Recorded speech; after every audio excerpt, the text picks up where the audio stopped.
etapa dolorosísima de menosprecio de la vida humana.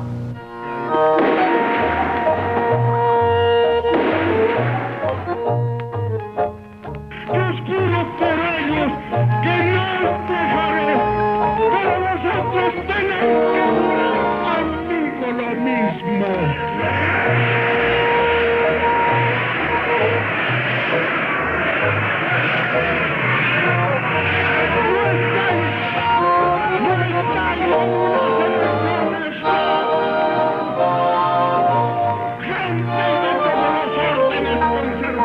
Y liberales, os están engañando las oligarquías.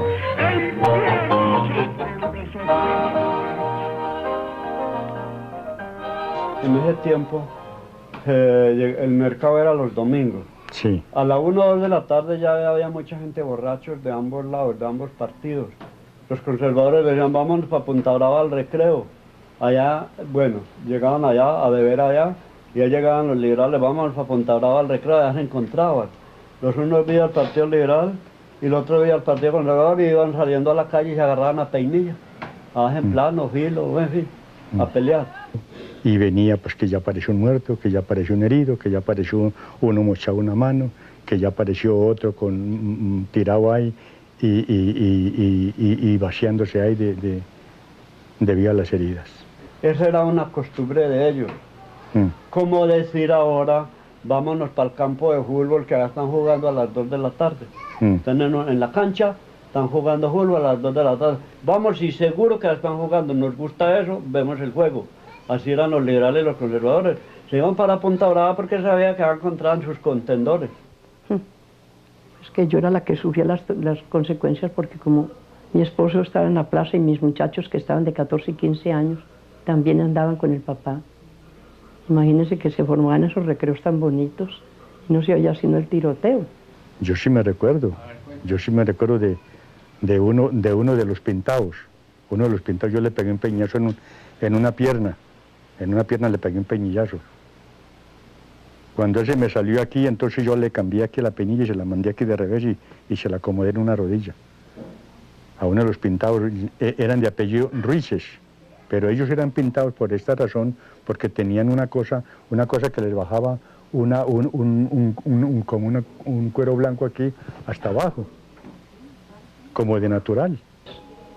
Hubo gente que se le sacaron las balas de las espaldas así con los dedos. Se desgranaban porque les hacían disparos con escopetas de fisto. Eso les quedaba, no les entraba y entraban a la munición poquitico pegada de la piel. Entonces lo desgranaban como desgranando una mazorca de maíz. Que eso nos tocó a nosotros hacerlo. Yo me recuerdo, por ejemplo, Horacio, me recuerdo de este señor Arias. Él era dueño de esto aquí. Esto fue todo este programa de terreno y todo esto de acá fue destinado a los Arias. Él regaló el terreno aquí para el cementerio. Lo mató Juan Valentino. Le pegó un peñazo desde acá, desde esta parte de acá, le pegó un peñazo y le dio la vuelta hasta aquí así, cortándole acá hasta la nariz. Hasta la nariz, le cortó y lo tuvieron, y la cabeza le quedó como así, como para irse al suelo, lo tuvieron para que amarrar aquí con un pañuelo aquí así. Todo el mundo se encerraba, las familias iban a dormir al monte, eran salpicados de la pica de animales. Como le digo, a mí sí no me quedó, a mí no. Yo me quedé en mi casa muchas veces y yo era la que salía a la defensa. Si sentía algún ruido no salía ni mi marido ni mis hijos. Y gritaban muchas veces de noche gritaban unos, ¿a dónde están las madres de estos hijos de tantas? Y haga disparos, y haga cosas, y dele piedra y golpes a las casas. Mucho personal, nos salíamos muchas veces a las lomas a dormir por allá. De huida del otro personal que estaban pues con más fuerza, con más personal y más armamento y todo. Se daban bala noches enteras, y esto es bien lindo, ¿no? Por ejemplo, de una cuchilla de un pueblo disparaba a alguien. Entonces de la cuchilla del frente, que era un pueblo enemigo, disparaba a otro para contestar. Y a veces se amanecían dándose candela con escopetas de fisto, de cuchilla a cuchilla, sin ni siquiera verse las caras en la noche y una distancia donde las balas no llegaban. Pero era una vaina una cosa de respuesta, un acto de de bombilla.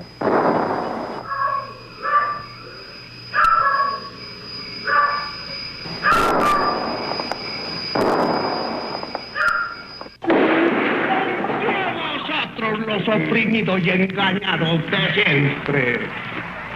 En pie vosotros los burlados de todas las horas. En pie vosotros los macerados como yo, a quien la fortuna y un divino ser del cual ahora me acuerdo me dio... El 9 de abril de 1948 yo tenía 5 años. Y yo recuerdo, tengo esta imagen, mi madre está cambiando unos peces en un acuario, en ese momento la calle está pues incendiada, no incendiada pues con fuego, sino incendiada en el tumulto, la gritería y tal, acaban de matar a Gaitán.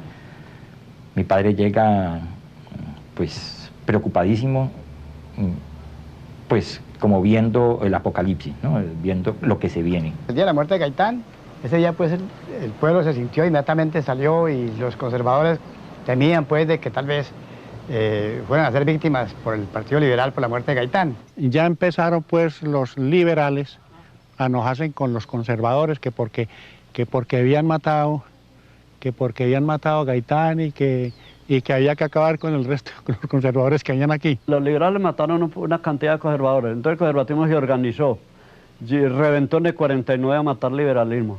Y ya el liberalismo, viendo que lo estaban matando en el 49 y 50, ya ellos reaccionaron y organizaron sus chusmas también, y ya en el 53 ya estaban organizados, matando conservadores. Los liberales mataban por unas partes conservadores y los conservadores por otras liberales.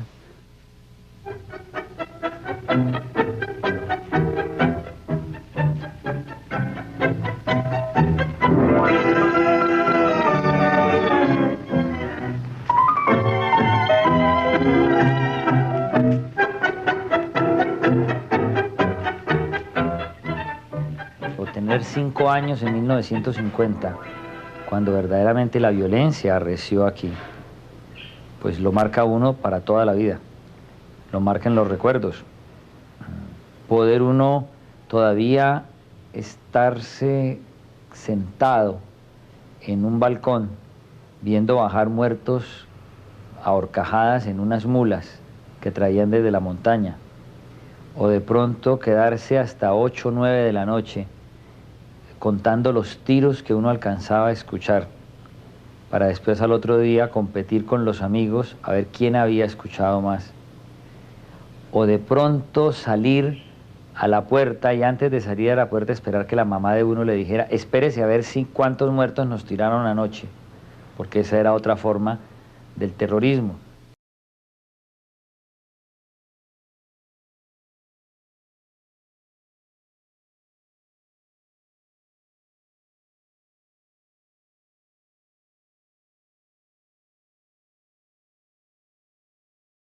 Oiga, y ese día de esa quema, eso sí fue cosa aterradora y miedosa. Betania fue doloroso. Betania la quemaron. Con Betania acabó la chusma. Y eso se prendía esas casas por debajo y se iban esos balcones enteros al suelo y eso era sería como el juicio, era tan espantoso. Todo esto era de balcones, todo. Esto todo ha sido construido nuevo. Todo esto ha sido construido nuevo. Allí está la iglesia, que esa no le pasó nada. La casa cural. Aquella casa fue construida después. Aquella otra casa fue construida. Esa sí estaba ahí. No, era un pueblo maravilloso, era un pueblo sabroso para vivir. Era Betania. Betania era uno de los pueblos que no tenía que desearle malo. Todo el que iba allá se sentía completo porque no se encontraba, allá éramos como hermanos todos. Había una feria cada 3 meses y eran unos carnavales de 8 días, juegos de gallos, carreras de caballos, juegos de dado, había corridas de toros. Era un pueblo netamente alegre. Y todo muy bueno porque pues vulgarmente hasta cabaret había. Porque eso por allá eran cantinas, era zona. Esto era una belleza de pueblo. Esto era una maravilla de pueblo. Iba para municipio, pues, estaban pensando en ser municipio. porque aquí había mucha agricultura, había, es decir, mucho café. Vea, todo lo que ven en Pasto, lo que vean ustedes, eran puras cafeteras. Y eso se fue acabando, se fue volviendo unos chamiceros como castigo de diosería. Y ya hoy en día no se ve sino pasto, potreros. Y todo eso era cafeteras, imagínese usted. Esta de potrero de aquí del frente, esa era una cafetera grandísima que daba 150 cargas de café en toda cosecha. Y el dueño era don Sabas Rodríguez. Y se fueron, si se quiere, pidiendo limosna para la tierra de ellos. Porque quedaron en la ruina, todos los robaron. Desde aquí mismo de Cali, de la gobernación y de todos los pueblos vecinos, vieron que allá pues había una mayoría pues liberal y que esa mayoría pues había que eliminarla, había que destruirla. Se dijo, en esa época se presumía que para Betania habían introducido armamento para atacar a un caserío, a una población de por acá, por decir algo, Bolívar, el mismo Dobio, Cajamarca. Entonces, las gentes, allá habían por ahí unos 80, unos 100 conservadores. Esos conservadores los hicieron salir y muchos mataron de ellos y el resto se tuvieron que salir. Entonces, cuando ya Betania estuvo pues solo, entonces armaron ese ataque. De Betania nos amenazaban cada rato venir a destruirnos, que nos quemaban, que nos iban a hacer algo. Entonces se vino un poco de gente de afuera del valle, entraron de Anserma Viejo, de Anserma Nuevo, de Cartago, yo no sé si hasta de Pereira creo que llegó gente a favorecer el Dobio. Entonces ya nosotros, sintiendo que ya venía la violencia y que ese pueblo pues ya lo tenían en candidato para destruirlo, porque Mario Restrepo lo dijo alguna vez, dijo yo este pueblo lo voy a volver una fonda, y lo volvió una fonda. Ustedes bien lo conocieron, lo volvió una fonda. Entonces, nosotros ya en vista de eso, de lo que ya sentíamos, entonces pues tuvimos que ponernos pilas y pues organizar los poquitos que tenían pues sus escopeticas de fisto y sus escopeticas de cápsula y sus revólveres. Salían así en fila para las veredas, eso era tocando tambor y todos armados. Los liberales estaban con unos carabinas que en ese tiempo, en ese tiempo había un gobernador que les ayudaba y les facilitó, pero tampoco no era que fuera muchas las armas que les dieron, pero siempre hicieron frente con eso. Mi papá había hecho, como él era polvorero, pues había hecho unas granaditas de mano, ¿no? Que las inventó él allá en su taller de polvorería, para en caso tal de que, ¿no? Para dárselo a unos de los más sagaces para esas cosas, para cuando de pronto se entraran a los tumultos, aventarlas. Todos los días entraba gente de las otras partes y esto se fue volviendo así, vean, de gente. Una cosa aterradora. Seguramente los que derrotaban por allá se venían para acá. Nosotros teníamos postas, pues, que nos avisara cuando, por todas las entradas del pueblo, eran 4 entradas que teníamos 4, inclusive con los cohetes que mi papá fabricaba, teníamos voladores a los tipos, cuando vieran gente que entraba de a caballo a tomar al pueblo, soltaron un volador de eso y entonces se sabía que era que tenían. Los conservadores llegaron siempre combinados con policía y ejército, entonces ellos siempre traían buenas armas. Y los conservadores traían sus escopetas, revólveres, carabinas y todo eso. Y entonces fue cuando ya vino el ataque, el 8 de noviembre de 1949. Ya de la madrugada, posiblemente el vigía que estaba allí, pues tal vez posiblemente le dio sueño, quién sabe que ya no sentimos ningún cohete ya de la madrugada, sino cuando ya sentimos fue la descarga de esos aparatos, esas ametralladoras sobre los techos. Eso fue muy espantoso, a las 5 dentro de los conservadores, ¿no? Y posiblemente emplazaron alguna metralleta, alguna ametralladora en ese potrero y disparaban hacia abajo y los techos de la casa mía pues volaron Y entonces pues yo me desperté y la mujer me llamó, Pedro, levántese que se entraron. Y yo pues del mismo susto ni sabía, yo estaba en un solo temblor. En un solo temblor no podía coger la carabina, yo tenía mi carabina allí y tenía mi revólver, pero no podía pues ni agarrar eso porque las manos no me eran posibles. Hasta que yo me senté en la cama y me amarré los pantalones y ya se me fue pasando ese temblor y yo agarré mi chopito y ahí me salí afuera y observé para dónde estaba el tiroteo cuando ya vi que el tiroteo venía de arriba de los potreros hacia abajo. Yo estaba acostada cuando oí que gritaban vivas en toda la esquina. Entonces yo me levanté y llamé al marido y le dije que huyera. Y me dijo que yo me estuviera callada, que de pronto entraban a matarnos.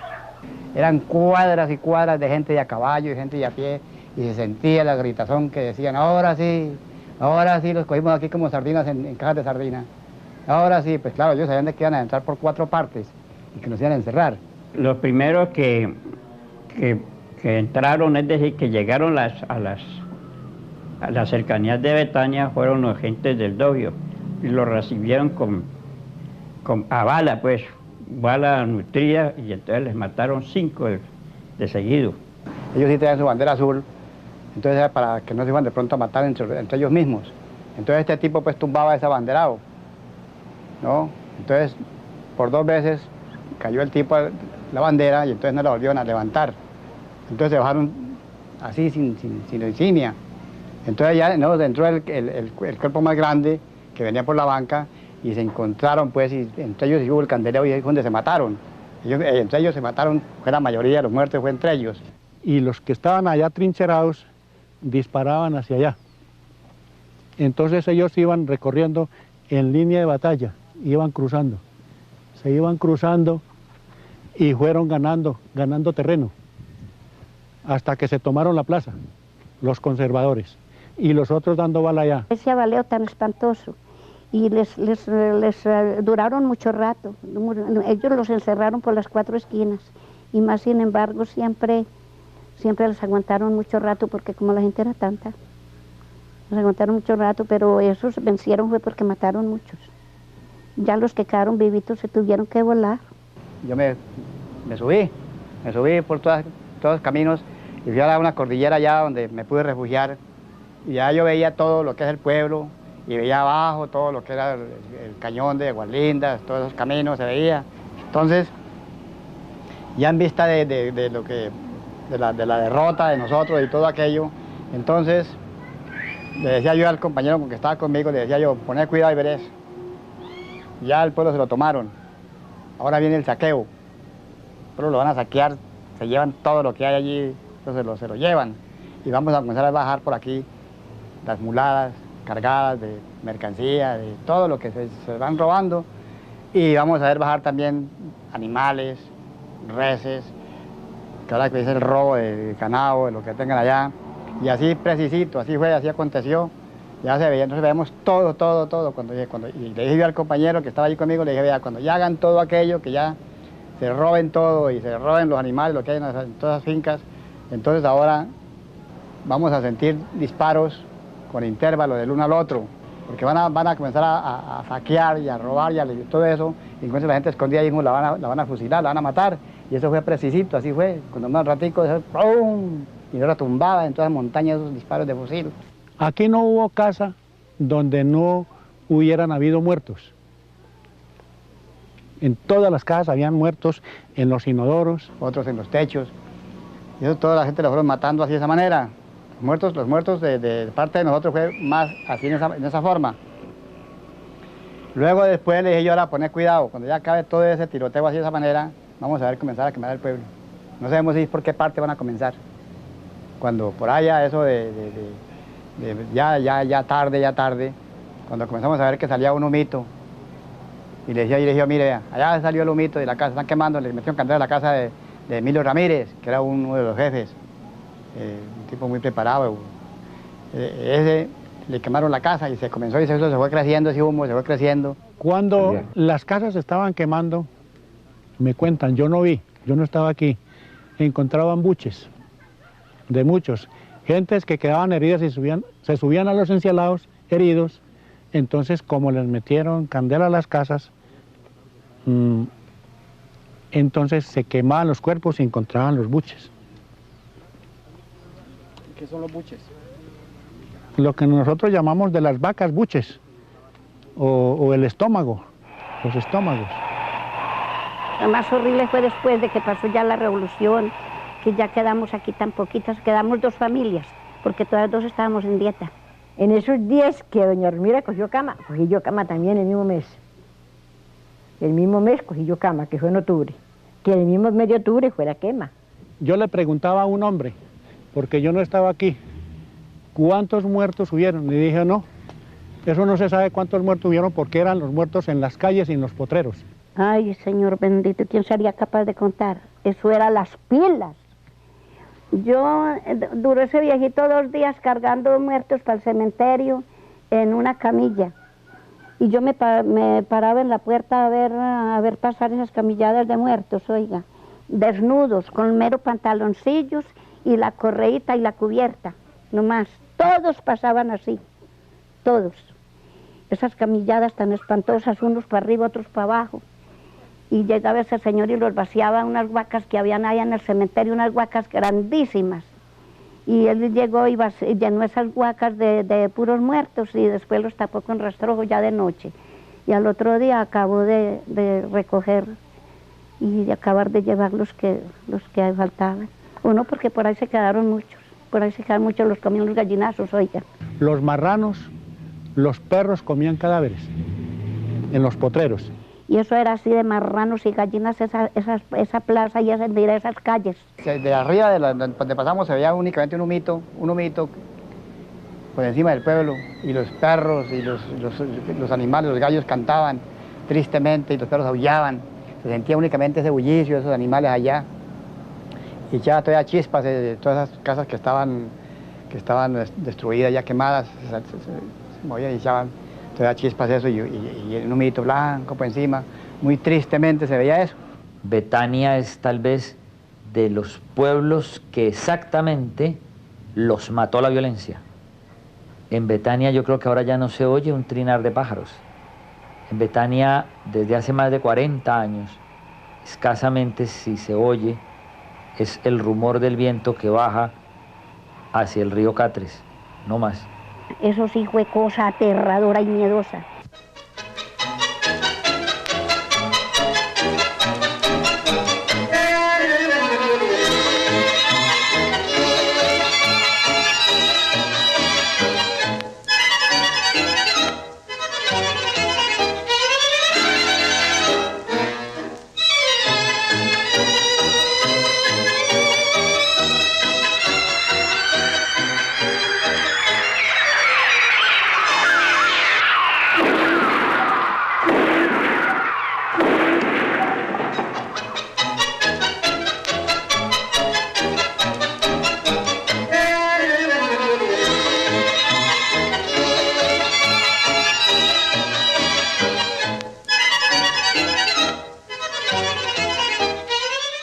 Los campesinos que llamamos nosotros montañeros, llamábamos, que es que los guapos acostumbraban a una peinilla acá con 40 ramales aquí. Ese era el guapo de la vereda, con un sombrero así, el sombrero aquí, y se sacaban un crespo aquí, a este lado un pelo largo, se sacaban el crespo así, ese era el berraco, el guapo de la vereda, el guapo de la vereda. Sombrero aquí así, peinilla con 40 ramales y un crespo aquí. Entonces yo iba a esas veredas y salía el tipo y decía, yo le mocho el crespo a este hijo de puta. A mí no me falta mi peinilla y cuando yo me abrí también con mi peinilla, me tenían que abrir campo también. Porque yo me abría y me extendía y la sacaba y yo era para allá y para acá y cambiándome machetazos con el uno y con el otro. La grima de eso, uno sacara una peinilla, le tira uno un planazo a otro aquí y entonces el otro le responde con otro peinillazo, entonces se tapa uno con la peinilla aquí, se tapa aquí y revuela aquí y le tira al otro y le da por aquí, le da por allí. Cambia de mano. Pasa la peinilla rápido de esta mano a esta y se le cuadra al tipo en esta forma. Y como la pelea está según el cuadrado de la persona, el modo de cuadrarse, un hermano mío, él me enseñó al asunto del movimiento del cuerpo y el manejo de la peñilla, ¿no? Me enseñó algunas cosas. Cuadrado, aprender a cuadrar. Sí, por ejemplo, para aprenderme a cuadrar y cómo se desquitaba la peñilla y cómo y en qué forma pues se toreaba el enemigo, él me indicaba. Donde pone el ojo allá va el peñillazo. Donde ponía el ojo ahí iba el peñillazo. Donde pone el ojo ahí va el peñillazo. Bueno, Marco Granada me decía a mí que cuando uno iba a pelear, se alistaba, ¿no? Esperar el enemigo. Cuando el enemigo se fuera a sacar la arma, entonces uno la sacaba aquí, rápido. La sacaba aquí iba montado el revólver, iba montado. Entonces el tipo le disparaba a uno, le brincaba aquí, le brincaba aquí.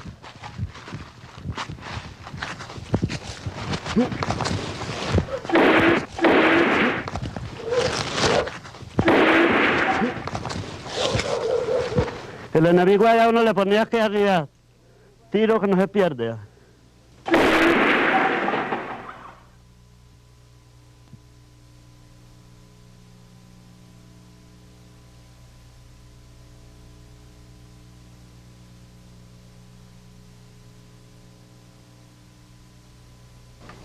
A los conservadores los llamaban pájaros porque mataban liberales.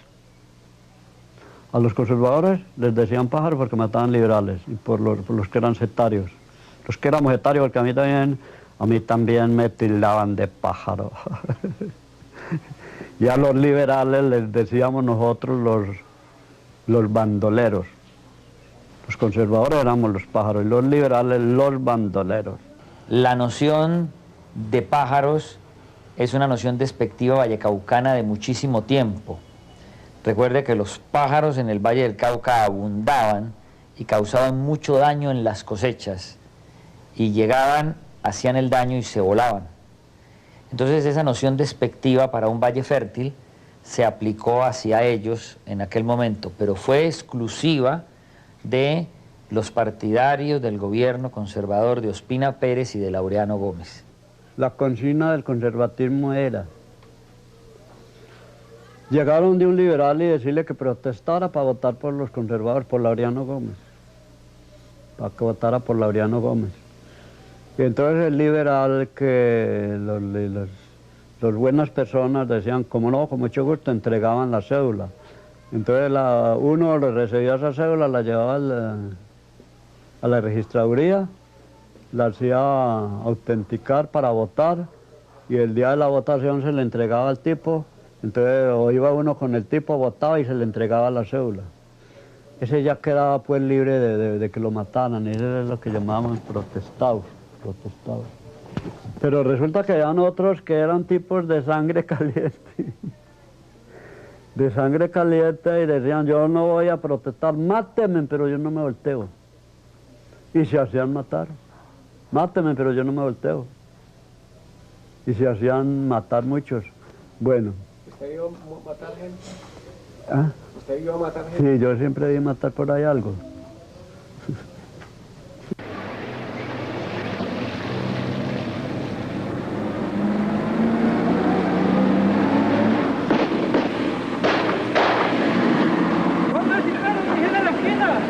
¡Por allá! ¡Bajen toda la forma! ¡Viva el Partido Conservador! ¡Viva! Que ellos se recogían en grupos y andaban de casa en casa, de vereda en vereda, andaban de noche, ¿no? asesinando a los que estaban en las casas. Y llegaban donde un niño y si era de meterle candela a la casa, le metían candela a la casa. Y mataban los niños y mataban los padres de los niños y todo. Y las señoras, muchas que estaban en un estado interesantes, las rajaban. Y otras las violaban y después de que las violaban las mataban. Se paraban encima de los cadáveres y gritaban que viva Cristo Rey, viva la religión católica. Ese era pues el adagio de él en todos los asesinatos que hacían. Ponían a Cristo por delante, la religión católica. Pero entonces uno, por dos cosas. La una que si uno decía alguna cosa también era víctima. Y la otra que a uno le gusta ser sellado. Por ejemplo, yo he sido un tipo que yo he sido muy sellado de aquello lo que le dicen la gente vulgarmente que no es ser sapo. Ese sapo no saca nada.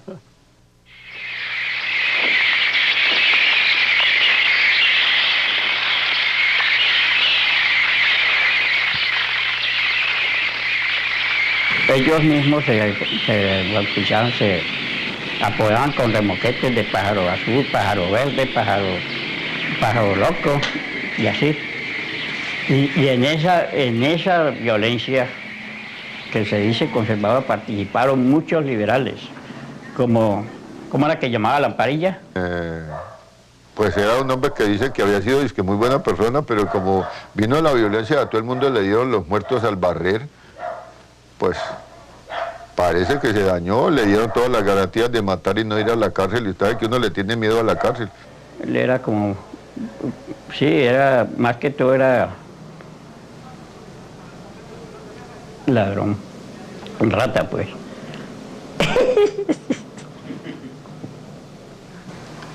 Pues el que más me acuerdo es el ojidormido. Ese al último pues quiso como regenerarse, pero tenía mucho muerto encima. Le decían el ojidormido porque toda hora miraba a uno, era así como que estuviera solo dormido. Marco Granada fue un hombre, era muy sanguinario y fue un hombre muy guapo que Marco Granada se emborrachaba y se regaba con un cuchillo, un revólver a dar bala y peleaba con 20, 30 policías y a él no le decían nada. A él no lo tocaban. Y yo pues, me imagino que Marco Granada tenía algún secreto, porque Marco Granada era un tipo del mismo cuerpo mío, igual a mí de alto, igual de grueso, y él cuando se toreaba, que se regaba con un cuchillo a dar bala, se ponía bajitico y estiraba la gaita, una gaita regotota. Inclusive yo tengo ahí la foto de él. Se podría decir que hay una confluencia de componentes que hacen especialmente violenta la violencia colombiana. Es decir, no solamente es una violencia de muertos, es una violencia de lujos en la muerte. Es decir, los violentos se dan lujos y practican ciertas formas refinadas. Hay un refinamiento y hay un regodeo en la crueldad. El famoso corte de franela era que los mataban y después cogían y les abrían aquí. Encontramos varios y la lengua se la pasaban por aquí y la sacaban aquí. Había muertos que encontramos con el miembro cortado. Se lo han metido por detrás.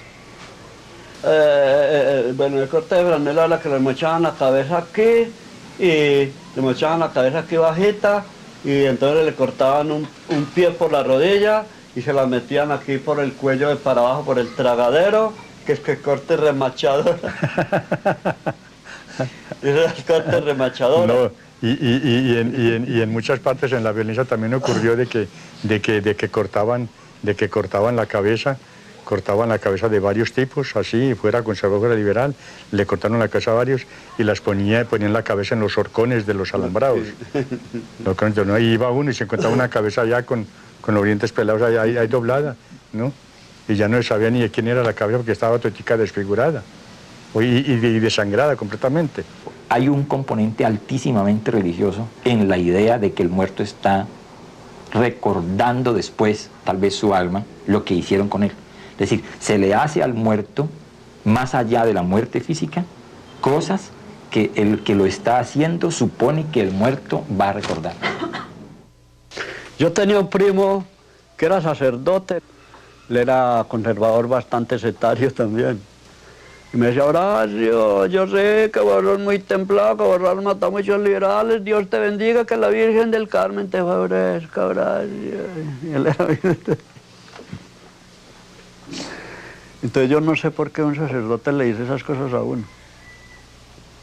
Por algo, ¿cierto? Porque hay motivos.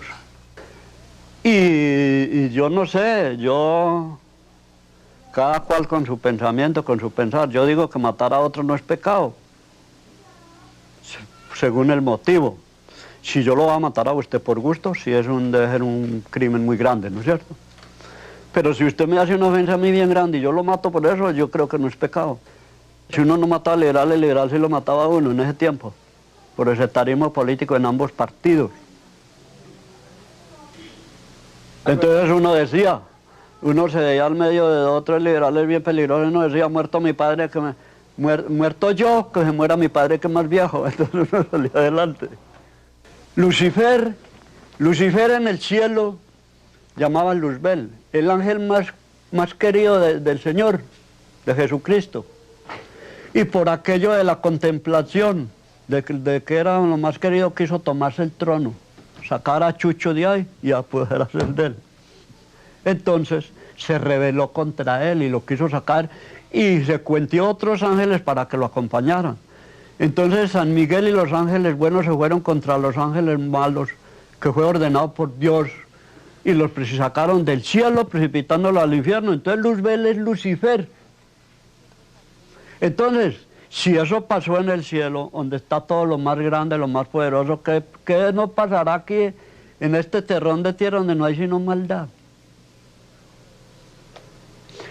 Bueno, el rey Herodes no consentía de que naciera un Jesucristo, que viniera un nuevo redentor al mundo. Entonces, cuando yo decir que los reyes magos iban para Belén, le recomendó que a la vuelta le dijeran si era cierto o no. Entonces Dios les iluminó que no salieran por ahí para que no le avisaran y se fueron por otra parte. Entonces él se llenó de ira y mandó matar todos los niños menores de 1 año para que cayera en Jesucristo.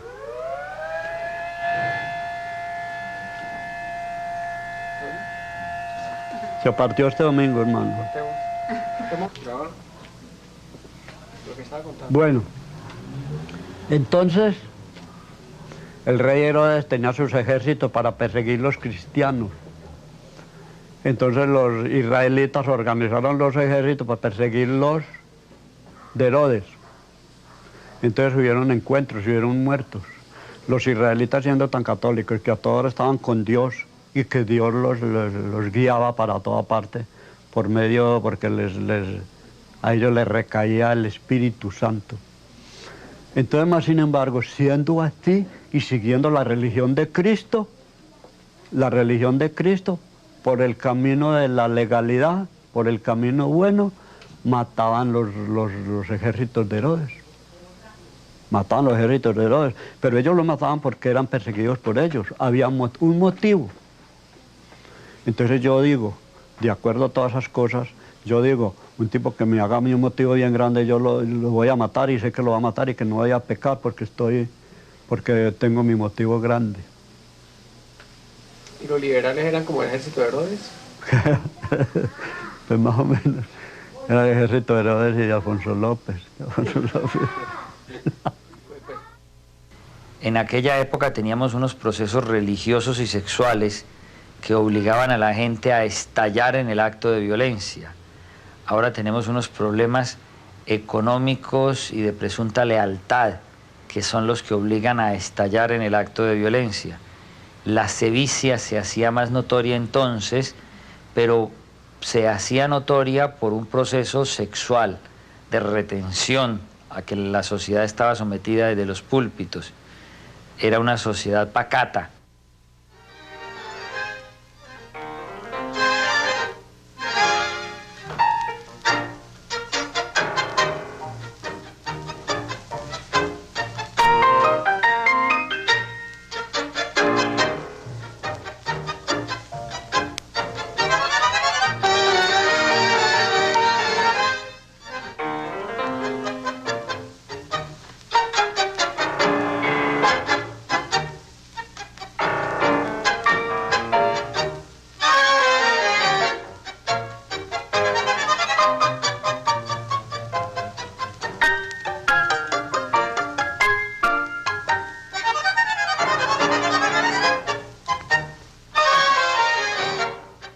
Yo lo conocí porque mi mamá tenía un puestico de verduras en la galería.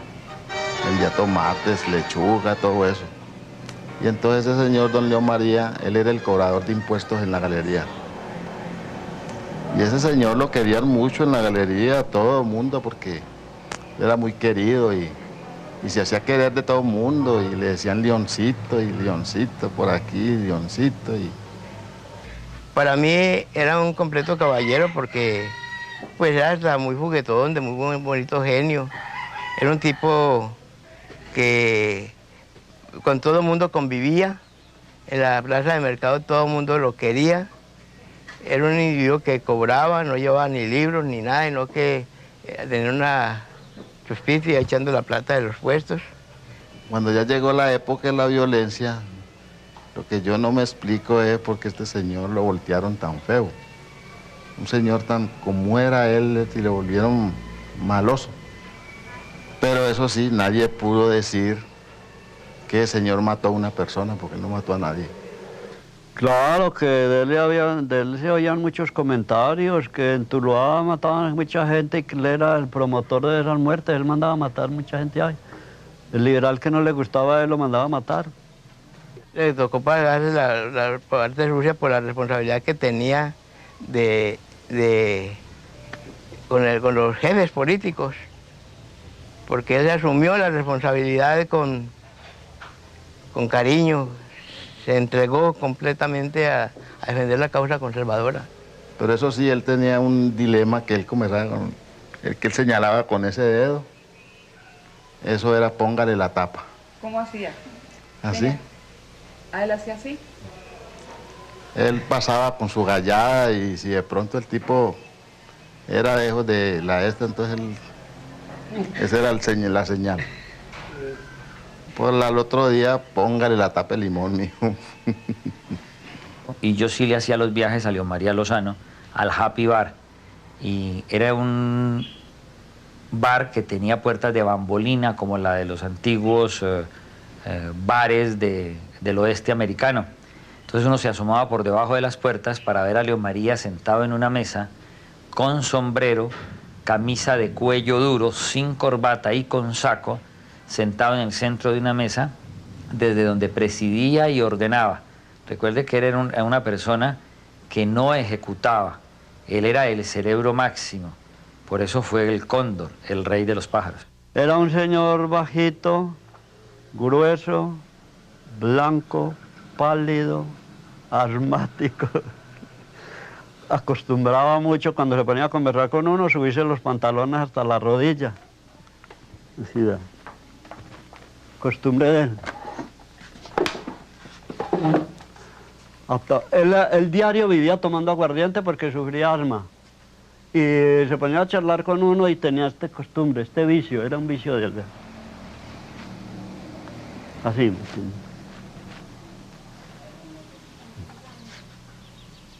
Hablaba más bien ronco. Hablaba ronco él. Y era un hombre muy, era como le dijera yo, muy ley seca, lo que dijeran nada más. Él decía, hay que hacer esto, y si usted decía, no, no hagamos esto, ya se enojaba con usted.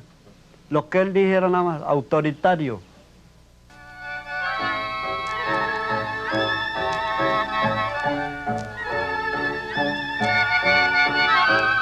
Tuluá, pues, ha sido un epicentro en donde aquí se hacían las exhumaciones de los cadáveres, se hacían las autopsias y todos los muertos de las veredas vecinas como la Marina, la Moralia, todas las regiones, Ceilán, todas las regiones venían aquí descargaban los muertos aquí en Tuluá. En aquella época los muertos eran de a uno en uno cuando los mataban en las calles, o se los mandaban al pueblo de a 40 o 50 cuando los mataban en las masacres campesinas. Entonces eran imágenes que iban desde el individualismo hasta el cúmulo absoluto de 40 o 50 cadáveres arrumados en las paredes del Banco de Colombia en la calle de Sarmiento, puestos todos en ataúdes inclinados sobre la pared para que la gente los identificara y el juez pudiera hacer rápidamente el levantamiento. Entonces, pues de ahí ya vinieron las cosas hasta que hubo esa masacre de esa familia Villafañe Cruz, gente muy honorable y muy amiga mía, liberales. Entonces ellos no tuvieron más a quien sindicar, como yo era un tipo grosero, dijo Leo María, como era lo que ellos dijeron, dijo, no, pues metámoslo en este lío. Entonces me metieron en ese lío y entonces me cogieron preso. Vea, los brazos no me quedaron de las esposas automáticas, ve. Vea, trozados los brazos, ve. Esto, yo me tuve en la cárcel que me daban de comer a los presos porque las manos se me quedaron así. Me tuvieron amarrado en el puente de Río Frío, en Cauca, colgado, amarrado con esposas, con alambre de púas las piernas, vea.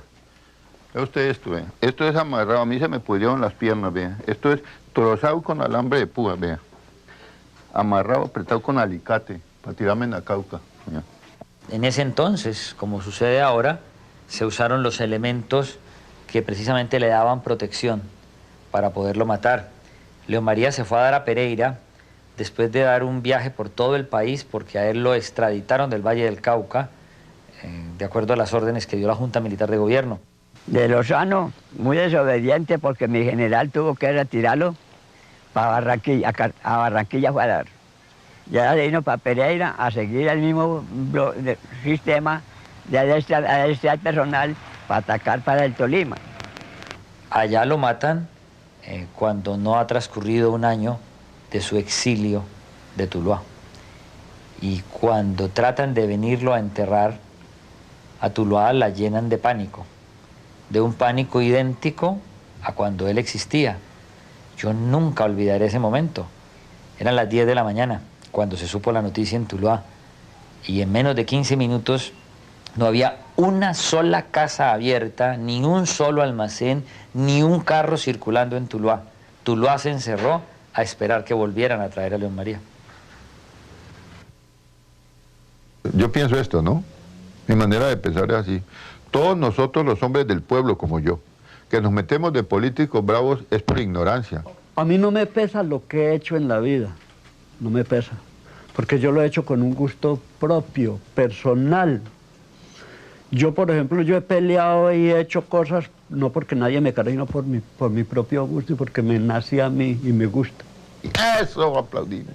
Aplaudimos lo que ignoramos. Bueno, y ahora estoy llevando el bulto. No, ahora gracias a Dios estoy viviendo bueno también, porque estoy lleno de salud y uno alentado. Para uno con salud no hay nada imposible. Bueno, en el Dobio viví un tiempo de guardián de la cárcel, viví muy sabroso, 15 meses también, por ser conservador. Y cuando me hirieron, por ser conservador, los conservadores del Dobio siempre me ayudaron, muchos amigos, el uno me da 10.000, el otro 5.000, el otro 20.000 y así. Entonces a mí no me ha ido mal. Y ahora últimamente, por ser conservador, me conseguí una coloquita para trasnochar toda la noche. Y yo a ratos digo, hombre, qué aburrimiento yo tener que trasnochar toda la noche que para poder vivir, pero están así locos por ese puesto.